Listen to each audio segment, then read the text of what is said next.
कोल्हापुरातले कलात्मक देखावे आज शेवटचं दर्शन घडवत आहेत. हजारो भाविकांनी गणरायाला आणि देखाव्यांना साष्टांग नमस्कार करत अखेरचं दर्शन घेतलं.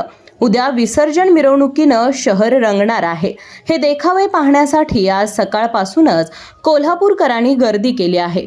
यावर्षी सर्वात आकर्षित असलेले देखावे म्हणजे रविवार पेठ परिसरातील पूलगल्ली तालीम मंडळ ही अनेक वर्ष आपल्या वेगवेगळ्या आणि आकर्षक गणेश मूर्तीमुळे प्रसिद्ध आहे.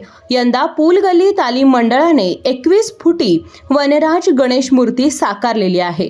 गणराज वनामध्ये तपश्चर्येला बसले असून त्यांच्या अंगाभोवती झाडांच्या पारंब्या, झाडे, झुडपे उगवल्याचं दाखवण्यात आलं आहे. या गणेश मूर्तीसाठी वडाच्या पारंब्यांचा वापर करण्यात आलेला आहे. हिरव्या रंगाची आकर्षक आणि सुबक मूर्ती पाहण्यासाठी गणेश भक्त गर्दी करताना दिसत आहेत.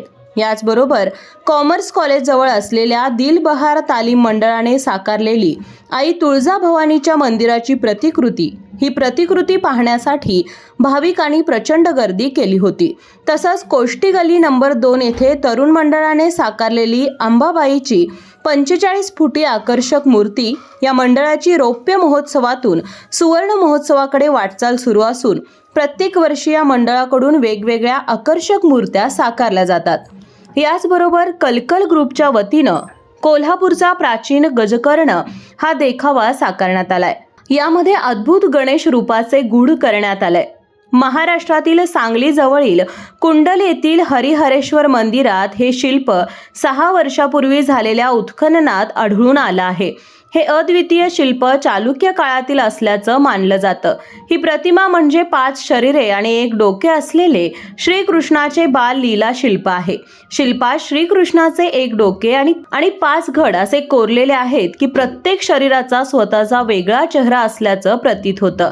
हे आकर्षण पाहण्यासाठी कोल्हापूरकरांनी भरपूर गर्दी केल्याचं मंडळातील तरुणांनी सांगितलं. माझे नाव सचिन पाडगर, मी मंडळाचा कार्यकर्ता आहे. कलकल ग्रुप आमच्या मंडळाचे नाव आहे. आमच्या आज शेवटचा दिवस आमच्या मंडळाचा उपक्रम असा ठरला की आम्ही मूर्तीची हे केली, साध्य केली. त्यातून एवढा प्रतिसाद मिळाला आम्हाने की आज पहाटेपर्यंत 2 दिवस झाले मुली झटा लागलेत.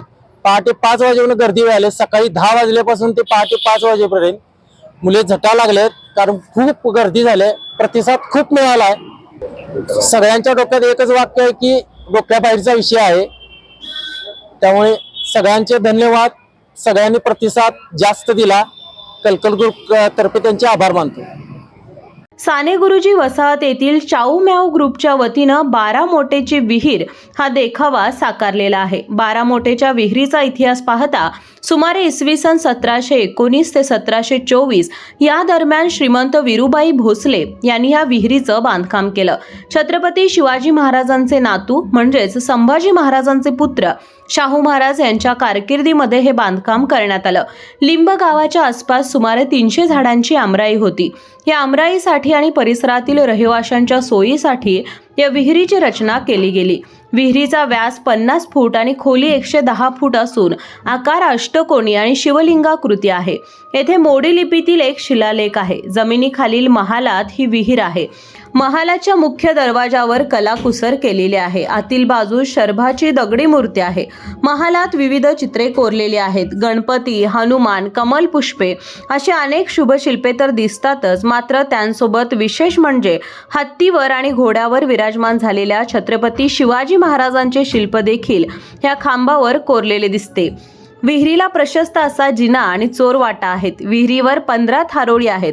या चोरवाटातून वर आले की 12 मोटांची जागा, दरबाराची आणि सिंहासनाची जागा बघायला मिळते. प्रत्यक्ष मूळ विहिरीत प्रवेश करण्याआधी आड विहिरीसाठी प्रशस्त पायऱ्या आणि एक भक्कम पूल आहे. तेथूनच छुप्या महालात आणि विहिरीत जाण्यासाठी तसे शत्रूपासून निसटण्यासाठी छुप्या भुयारी वाटा आहेत. वाघाचा चेहरा आणि सिंहाच्या शरीराचे शिल्प शौर्य आणि समृद्धीचे प्रतीक मानले जाते. अशीच महालातील प्रत्येक शिल्पाची आणि दगडी खांबावरील कोरीव कामाची योजना गूढ आणि प्रतिकात्मक आहे.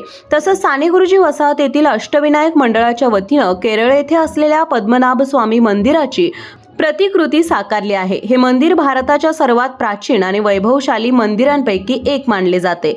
भगवान विष्णूंच्या अनंत शय्येवर विसावलेल्या रूपाची मूर्ती येथे प्रतिष्ठित आहे.